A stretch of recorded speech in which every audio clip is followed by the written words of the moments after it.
Well, Dak Prescott is injured for multiple weeks. He won't be on the field, and now the question becomes, what now? What is up, everyone, and welcome into A to Z Sports Dallas Primetime. I am your host, Mauricio Rodriguez, streaming with you live every Sunday and Thursday night, 8 p.m. Central, and catching up with you Mondays, Tuesdays, and Wednesdays with quick-hitting videos such as this one. Ian Rappaport, Adam Schefter, every news site out there came out with the news. Dak Prescott's hamstring injury suffered on Sunday versus the Atlanta Falcons turned out to be more serious than originally expected, and now it is going to be at least multiple weeks for Dak Prescott out with the Cowboys. And Mike McCarthy talked to reporters today. There is no decision yet on whether or not they will place the quarterback on injured reserve, but they're not close to that possibility. And based on where the Cowboys are at right now, it might even be the smart thing to do. And what I mean by that is, if you're looking at this season and you're looking at it realistically, you're 3-5. You've got a very tough schedule up next. Chances are you're not going to be in the playoffs in January. Hell, if you told me next Sunday you're going to get the Eagles and you're going to play them with Dak, you're going to play them with Daron Bland, you're going to play them with Marcus Lawrence, with Micah Parsons, even Marshawn Neilan is going to be back from injury. If we could get a wizard in here and predict that all of that is going to happen and that he's going to cure them all, it would still be a very tough season to save. So even with that hypothetical, just looking at the real scenario in which the Cowboys find themselves in, it is going to be unbelievably tough to bounce back. The playoff odds for the Cowboys, according to DVOA, before the Dak Prescott news, before that adjustment, were at 7%. A 7% chance of getting into the playoffs. Right now, it just feels like it's not going to happen. So what now without Dak Prescott? I think question number one that we would like an answer on, and we have gotten it, and it is very unsurprising, is who are they going with? Now, some of you might be asking who they should go with, and we'll get to that as well in a moment. But the Cowboys are going with Cooper Rush. That should surprise nobody at this point, right? Trey Lance has been inactive for every single week since they traded for him last year. So all of 2023, he was the emergency quarterback. All of 2024, he has been the emergency quarterback. And if you go back to the preseason and training camp of this very year, he never beat Cooper Rush. He was never really close to beating Cooper Rush. Hell, let's go back a little bit earlier than that, earlier than training camp, even after OTAs, minicamp, and all that. The people that were in the building, the insiders, they were all talking already. They were already setting the table for the possibility that Lance wouldn't overtake Cooper Rush in the depth chart, as many had assumed was going to happen since he was going to have 1 year under the system. He was going to be familiar with what the Cowboys were trying to do offensively. Everyone thought Trey Lance was going to beat Cooper Rush for sure. But after OTAs and minicamp, people started to wonder, maybe Lance hasn't looked great. Cooper Rush has been his old self. The Cowboys like that, so we're not going to see a change there. And then training camp came, preseason came, and all of that confirmed that. Cooper Rush goes out there on Sunday versus the Falcons. He gives the Cowboys a chance, quite honestly. I think he dropped some balls, as CeeDee Lamb described it post-game, that gave him a chance, Jalen Tolbert a chance. The placement of the ball was okay. The timing of it was great, too. There were at least a couple of deep shots into the end zone that you could argue both CeeDee Lamb and Jalen Tolbert should have come down with those. There were tough catches. I'm not going to say that they were dimes from Cooper Rush, and I'm not going to describe them as drops from Tolbert and Lamb, but there were very catchable balls that would have been good for 6. CeeDee Lamb said it after the game. I think we all saw it when we were watching the game as well. And right now, I don't see any reason why the Cowboys would do otherwise, right? Why would they go with Trey Lance? And a lot of people, and I'll ask you this in the comments, by the way, before I get into the reason why they really shouldn't go with Trey Lance at this point if we're looking at it with a cold, head. But let me know in the chat, who would you bet on? If you were pushing all of your chips onto the table, who would you bet on if you were running the Cowboys? And speaking of pushing all of your chips onto the table, let me talk to you about our friends over at Texas Card House, where you can join the premier poker experience where the thrill of the game meets the excitement of the community. You can visit any of their 6 Texas locations. That includes the Dallas venue and Las Colinas venue. Texas Card House offers a unique blend of luxury, sophistication, and camaraderie for poker aficionados. Whether you are a seasoned pro, you know every move in the game. You know what power position is. Maybe you know how to put someone on a range, as they say. Or you're just a noob. Maybe you're just starting out, learning what a straight flush is, learning if it beats a full house or not. Just join a welcoming community at a top-notch facility located near you. And be sure to take advantage of $2 Tuesdays at Texas Card House, where you can get $2 draft beers, or check out the low ball happy hour every day from 2 p.m. to 7 p.m. Check out Texas Card House. However, back to the question, pushing all of your chips onto the table. Are you doing it with Cooper Rush? Are you doing it with Trey Lance? I think the easy answer and the correct answer is honestly Cooper Rush. I get it.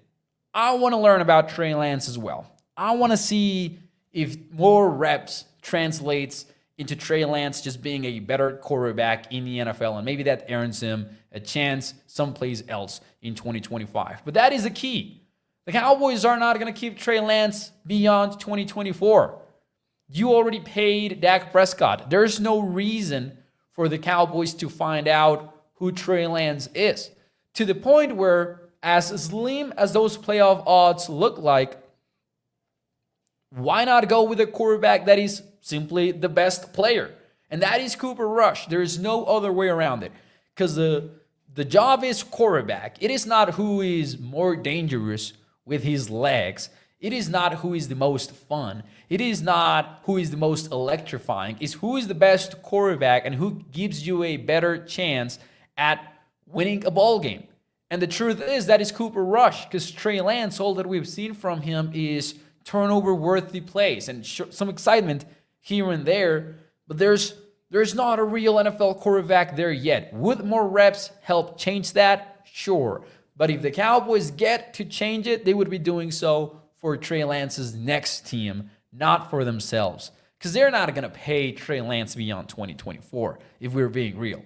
The most likely outcome for Dallas is to sign either somebody else or re-sign Cooper Rush for a potentially lower value than Trey Lance, because Trey Lance might still end up charging more money than we would expect, just in a team that might be desperate for a QB, although at this point, I even doubt that is going to happen. The Cowboys should keep going with Cooper Rush, I believe, until the season is mathematically over. And maybe then you can opt for the fun factor and get some reps in with Trey Lance. But in the meantime, I don't see any of that changing. Now, question number 2, and this is not so much of a question, but rather what I think the Cowboys should do given the situation is, sure, you got to play the guy that gives you the best chance, but you also might start thinking about selling. And the problem is tomorrow it is a trade deadline. So if you're watching this on Tuesday, past end of day in the world of the NFL, which would be 4 p.m. Eastern time, then all of this is irrelevant. However, the Cowboys should sell, man. Jerry Jones said after Sunday's loss to the Falcons that they might have a couple of moves brewing. At this point, that wouldn't make sense as far as buying goes, because you don't have a quarterback for a couple of weeks at least, and it might be longer than that, and it's already hard enough to bounce back this season. The Cowboys should be thinking about rebuilding in 2025, and that could mean being a seller. Now, there's not a lot of players in Dallas that are looking like viable trade candidates. One of the most extreme names that I've been talking about for a while is Osa Odighizuwa. And I understand the Cowboys don't have defensive tackles, so why on earth would they move on from the one guy that they've got? My argument would be it is going to be pretty tough to pay Osa, because those defensive tackles deals exploded this offseason, and that is going to translate into a UZ contract for Odighizuwa next March. It might not be with the Cowboys, though, because they got to pay Micah. They got to take care of a lot of positions. So there's a world where Dallas can look at its roster and be like, we're not paying Osa. If that is the case, why wouldn't you move on from him and maybe send him to the Vikings, contenders that are desperate for a defensive tackle? Just had the Vikings writer over at A to Z Sports be like, Mo, please give us Osa Odigizua. Man, if you're not going to pay him, that is the one guy that might earn you a 4th-round pick, a 3rd-round pick, best case scenario. He might be the guy that ends up going to you, that ends up sending some good draft capital for you in 2024. Now, there's other names, and based on what I know, injured players, like injury reserve players, can be traded. So there's Brandon Cooks. I don't know if Brandon Cooks would land you a whole lot. Would probably be like a 7th-round pick or a 6th-round draft pick. But even that might matter for a team that is going to have as many needs as this team will in 2025, which I think is the underrated aspect of this. This team needs defensive tackles, but it also needs defensive ends, and it also needs wide receivers, and it also will need tight end depth, and it will need linebacker depth, and it will need guard depth. It might even need a starting guard and a starting tackle. This is a running back depth. It is going to be a long list of needs for the Cowboys in 2025. There's DeMarcus Lawrence might be another big name that you could be involved with. DeMarcus Lawrence is hitting free agency in 2025. Now, I love D-Law. I like D-Law as a player. I like D-Law as a leader on the team. But if the Cowboys are not planning on paying him in 2025, it is the same as Osa. Now, this is a tricky one because of his injury. I'm not sure how that is going in terms of a timetable to return. But if he is going to miss 2 more games, including Week 10, wouldn't it make sense for a team that needs a defensive end, maybe some defensive end depth, to give the Cowboys a call, trade for DeMarcus Lawrence, even if it's for a 1-year rental? A contender team could use DeMarcus Lawrence 100%, even if they don't get him until December. And that would be extreme, I would say, like talking about December here. But going for DeMarcus Lawrence could make sense. I honestly think if the Cowboys were proactive and they would move one of these players, I would totally respect it. Because I think the Cowboys, sometimes we criticize how they are more reactive than proactive, and most of the time we're thinking about improving the team. At this point, I would like to see some proactivity in the sense of this season is probably done. Let's go out there and let's try to get somebody for the future or like draft picks for the future. Because the Cowboys are going to need the draft ammo for sure. Now, that goes for either picking somebody in April next year or maybe even trading that pick down the road to get somebody in the 2025 offseason.